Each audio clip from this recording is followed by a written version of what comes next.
Good morning, friends, and welcome back to the Up North House. Thanks for joining us for another video. This is not a regular update, so if you're here for our regular updates, this is a different kind of video. This video is going to be all about our new wood cook stove. This is the HECO 420 by DS Stoves, and we recently got this stove placed and put in for our use here in our house that we are clearly remodeling. If you're not here for that, if you want to check that out, check out the other videos on the channel and hopefully you'll enjoy that. Today's video is all about this stove. We're going to do some cooking. We're going to start a fire. We're going to talk about the features and my basic experiences, such as they are, with the stove and the company. This is not sponsored. I don't have sponsors. I don't do sponsors. I'm not that cool.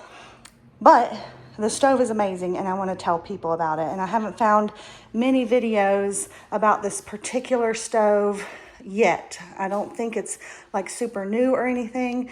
There just are not a lot of videos out there. So I thought I would do one with my limited experience. And then if anybody else has more experience they'd like to share with me, this is my call to you to come and do that. So we're going to get right into it.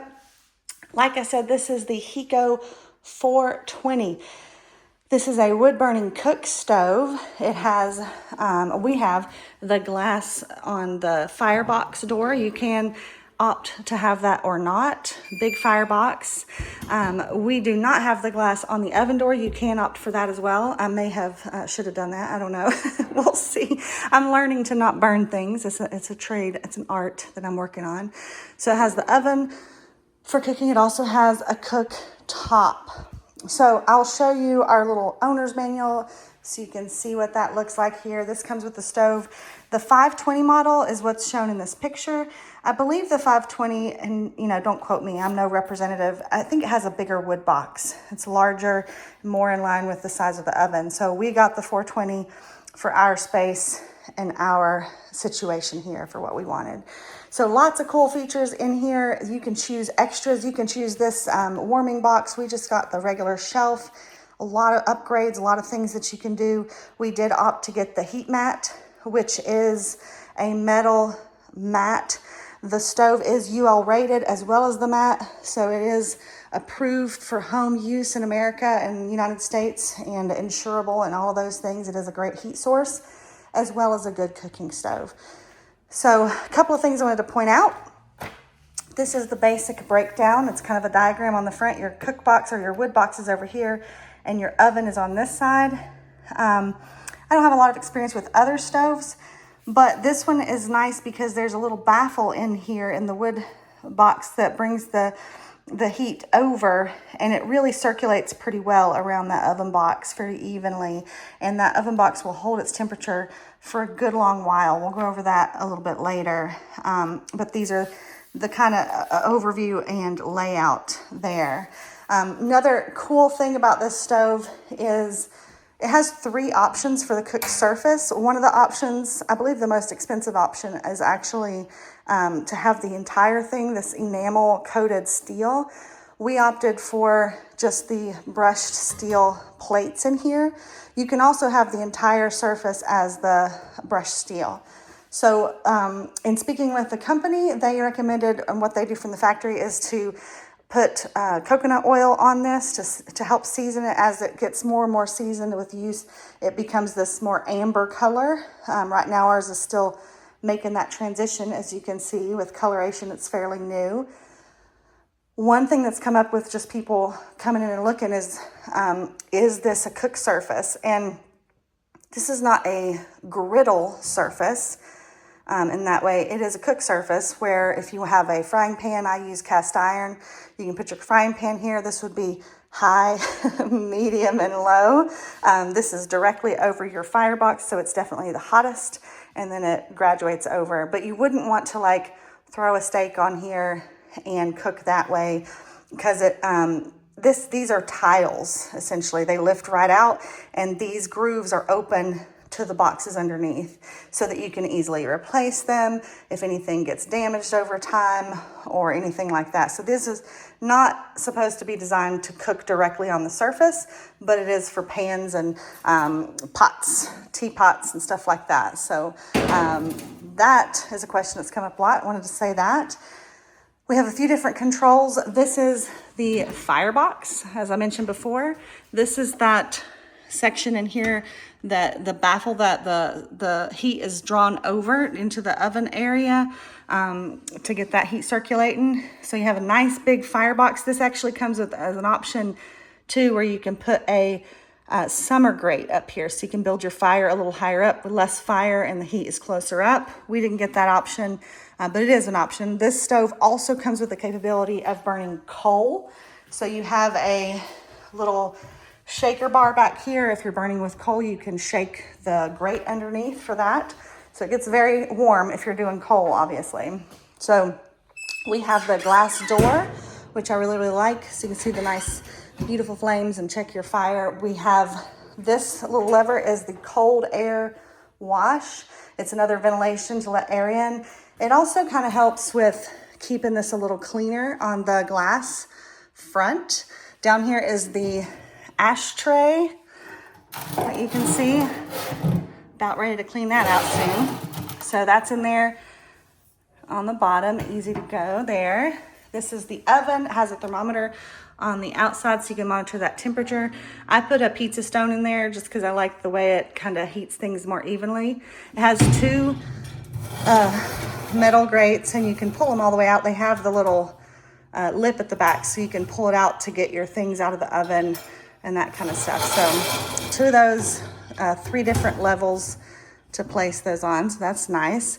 They have these nice mahogany wood handles, and this is the lever on this side that controls the ventilation coming over to the oven. So this is the baking mode. When you pull that out, it opens the heat to this side and allows the oven to circulate air. So if you're just cooking on the top of the stove or you're not baking, they recommend not to open this so you can have a more concentrated fire going on over here and not distribute your heat that way. So that's only if you're going to be baking, which we are going to be doing today, and we'll get to that later, but that is for bake mode.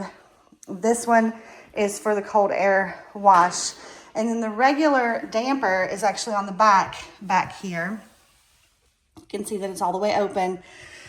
And it has a dial where you can set it to warmer or colder. I have it for warmer because we're going to be baking today, and I want that damper to allow me to get a hot temperature going on in here. So that's what that is for. I can't really show it, but inside here, up attached to this chain is a heat coil.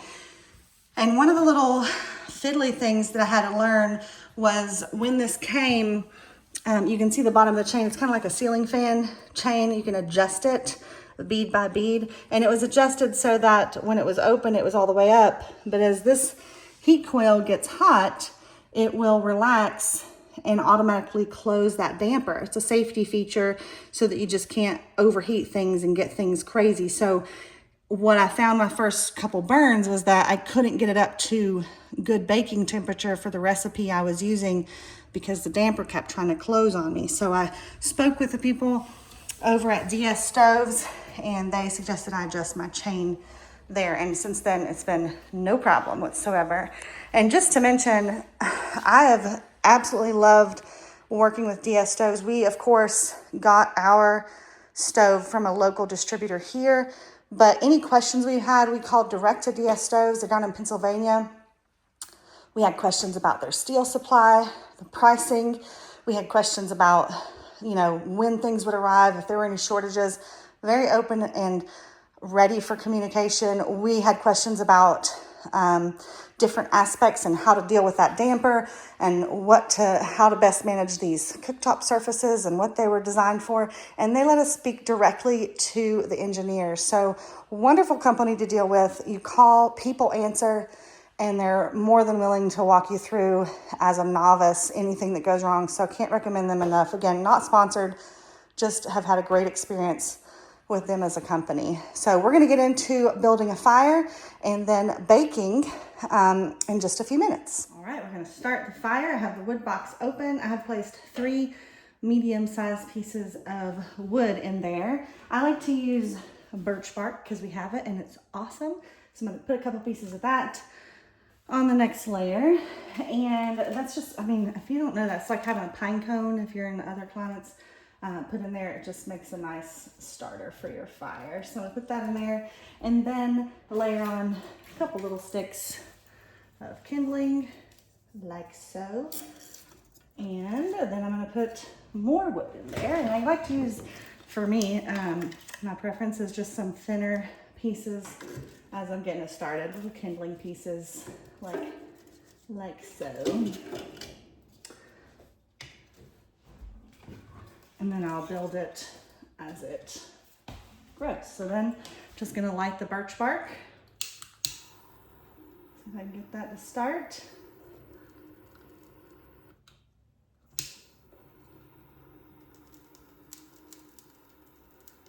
All right, so I think we're about to go.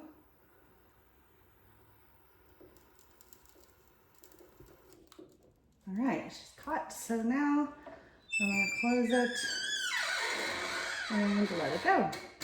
I'll put you on time lapse so you can see it building. And once it gets good and ready, we will start the cooking process.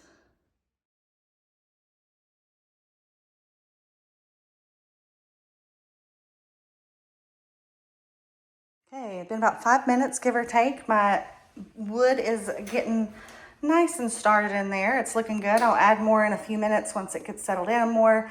Just wanted to point out though, honestly, I don't have a ton of experience with other stoves, but just to point out what I'm noticing about this one, there's no smoke leaking out, no stuff in the room that's causing my smoke detector to go off, any of that stuff. It's nice and clean and sealed in the box. Did not need to leave the door open, didn't need to open the ash box or anything. We have the cold air wash open, so it's getting air from this side as well as the damper is fully open. So it has plenty of air in there. It didn't need to be open to the room in any way to get started. So it's going really well. Once the fire gets well and established, another 10-15 minutes, I'd say, I'm gonna open for bake mode. Right now, the temperature on this side hasn't moved. It's been about 5 minutes or so, and I don't have this little lever open. Once I'm ready to get the oven heated, I'll pull that out. You'll see that shortly. But until I get my fire well established, I'm not gonna be opening that up. So give it a couple more minutes and then I'll add some wood and we'll go from there. Okay, about 5 minutes later, again, I'm gonna go ahead and open the box and add some more wood. I'm trying to get this really warm so that I can turn on to bake mode. So you can see everything's well established in there. Big thing here is make sure not to open quickly because you don't want to create a draft of, hot fire out to the room. So I'm going to open it and go real slow, just like that. You can see everything's going really nicely. And then I'm going to start with my smaller piece, add that in. And I'm going to go with a bigger piece too.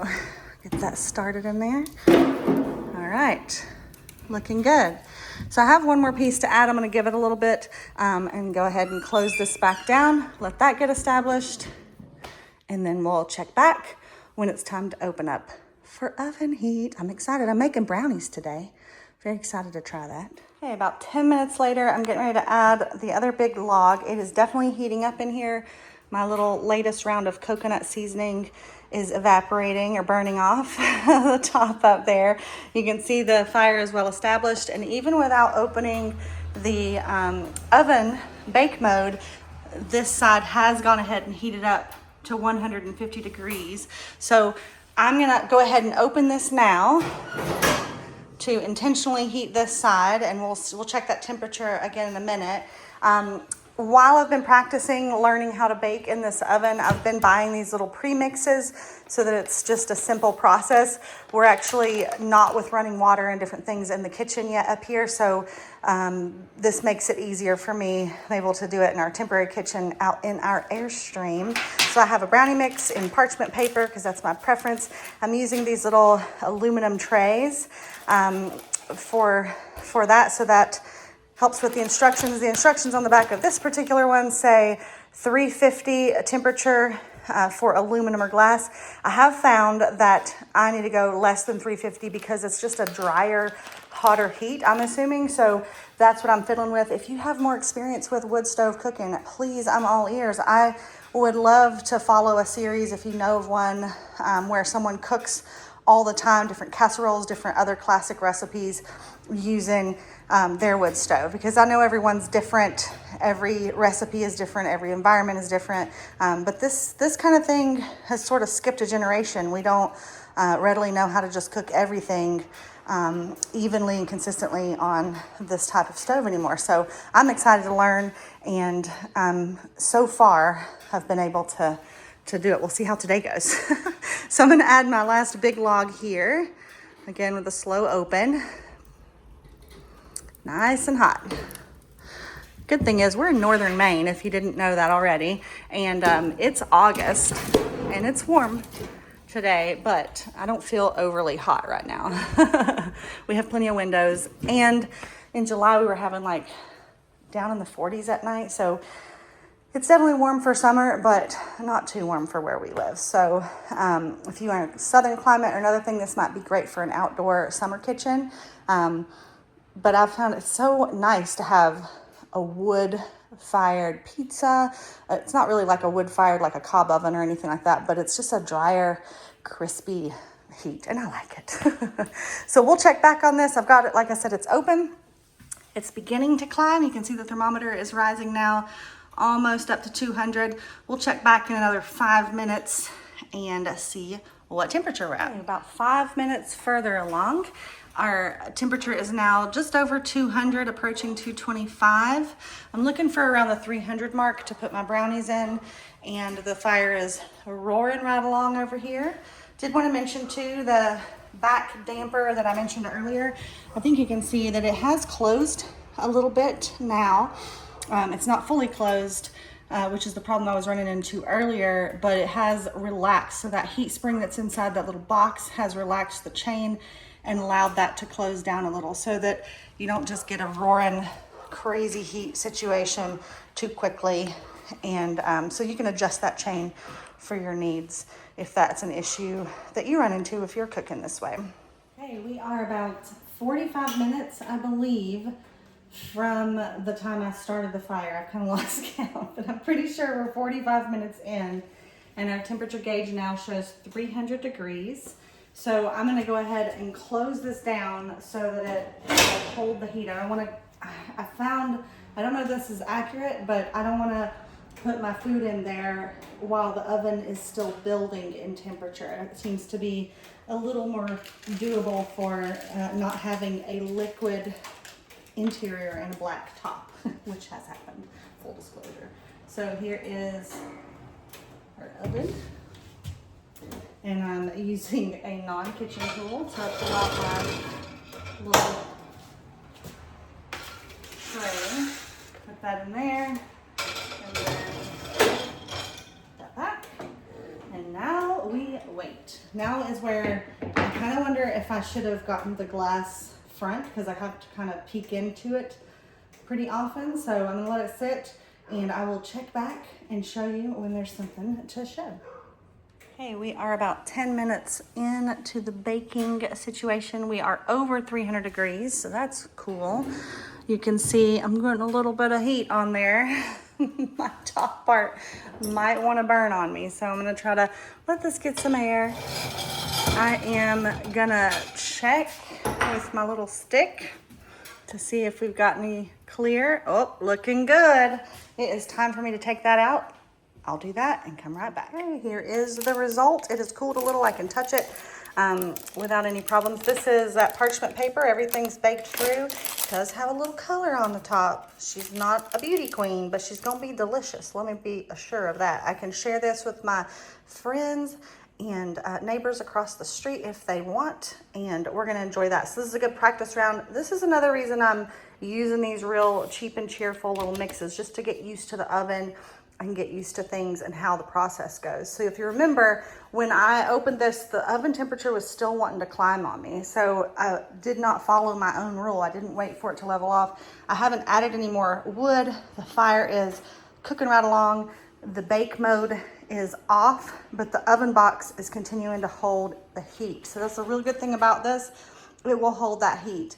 And when I took these brownies out, it had gone from 300 to almost 350, and that's why I was getting that just little tinge on there. If I'd done 1 minute sooner, it would have been showroom ready, but I didn't. So I actually mixed another bag. I put it in. We are looking at 325 on this one. It's been holding that way for about 20 minutes. I put this in just a minute ago. Ooh, it's starting to shape up in there. I'll check it in a moment.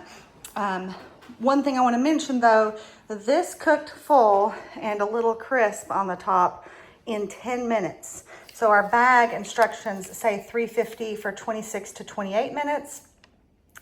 I had it at 300 climbing to 350, 325 for just 10 minutes, and it cooked. And it could be, you know, obviously I have the thickness is not as much here in this pan, but this is the right size pan for the instructions. So that's a difference that I'm going to be learning. And if you know of anybody, like I said, that has a cooking channel with a wood stove where they know some of these little adjustments to make on your firebox to, oh, the recipe calls for a bacon for an hour, but only go for 30 minutes or whatever, or how to kind of work around that, let me know. I'm all ears, but I'm loving it so far. A totally edible product, and we're gonna see how the next one goes because we're no longer on the climb for the oven. We're staying steady at 325 and nothing else has been added to the firebox. So we're golden, it's warm, it's looking good. Hopefully round 2 is more of a beauty queen than this one, but I'm not hating on it. I'm not hating you. Okay, we are 8 minutes in. I'm gonna try to go less than 10 minutes on this. Let's check it and see. Still at 325 on the oven temperature. And you can see I'm getting a little crust on the edges. That's nice. It's getting a little crispy, a little color on the top. So, oh, definitely not done, but it's getting close. Ooh, you know what? Let me test that again. Get a new stick. I think I actually might. Yeah, that's clear. Oh my goodness. I think I got a beauty queen here. Very, very good. I'm going to take it out and we will take a look at it. Hey, so this one took 8 minutes to bake. So 8 minutes, not the 28 minutes recommended on the package. So keep that in mind if you're cooking this way. Here's the other one, a little darker. This one, if I'd have gone 30 seconds more, it might have looked exactly the same. So it is definitely something I'm learning, something I'm enjoying so much. I am gonna go ahead and throw a pizza in while I got the oven hot. Usually a pizza say 400 degrees, but I found out real quick the first pizza I did that 300 is a little better for this. So we're gonna throw this in there. It's thin crust, little frozen pepperoni pizza, and we'll see what happens with that. Here's the status of our fire. No wood added still, original little burn there. And the damper on the back is as low as it is allowed to go. So it's very low. Everything's just moving right along as it's supposed to. Pizza has been in the oven about 2 minutes. It is holding at 300 and we're looking like this. We're getting some cheese melt. Hopefully no black edges. Got to set the bar real low. That's what we're doing right now. I have just a simple frozen pizza from the grocery store. This is the Newman's Own, very basic, thin crust. Recommendation is 425 for 10 to 12 minutes. So again, we're at 300 on our oven and we've done 2 minutes. Let's see what happens. Okay, we are now at 4 minutes on the clock. Oven is holding just under 300. And when I open it, looky there, no black edges. I've got some golden brown. Cheese is melted and beginning to sizzle. So I'm going to take this out and I'll be right back with you. All right, we have 2 batches of brownies and a not burned pizza. We are going to have a lovely lunch today. John and I are going to eat like a couple college kids. I got to go scrounge up some salad so we don't go overboard with this. But it's been very fun learning the stove. I've been working on it since we got it several weeks ago. I'm starting to get all the little quirks and details worked out. Biggest thing is adjustments on instructions and recipes. This was 425 for 10 to 12 minutes, and we did it for 300 degrees for 4 minutes. This was about 8 minutes on this recommendation, 28 minutes, and a lower heat there as well. So Definitely a learning curve, definitely some adjustments to be made. I'm not sure how consistent the adjustments are across the board. If I were working with meat, raw meat like chicken or some kind of a roast or something, how that would be affected by the differences there. So I haven't ventured that far yet. That would be something for next season, just keeping it simple this season. So if you are one of our regular viewers and you came for a regular update, you've probably figured out this is not that update. We will be back as scheduled next spring for future updates on the house build and how things are going. And we'll get into all kinds of fun things then, and we will see you then. If you are here specifically for information on the stove, I hope you enjoyed this video. I hope you got something out of it. If you know things about the stove and you want to share them, please share them. I want to learn things. I'd love to hear from you guys. If you know channels that do cooking and sharing and tips and tricks, I would love to be a part of that. This is, again, the HECO 420 model with DS stoves. Wonderful stove, wonderful company out of Pennsylvania. They are an Amish-made product. We also have a furnace made by the same company, and they have been so easy to work with. Like I've mentioned before in this video, cannot recommend them enough. Wonderful, wonderful company. And I am loving the stove, even with a little bit of a learning curve. So we're gonna go enjoy our fast food lunch and we will catch you guys on the next one.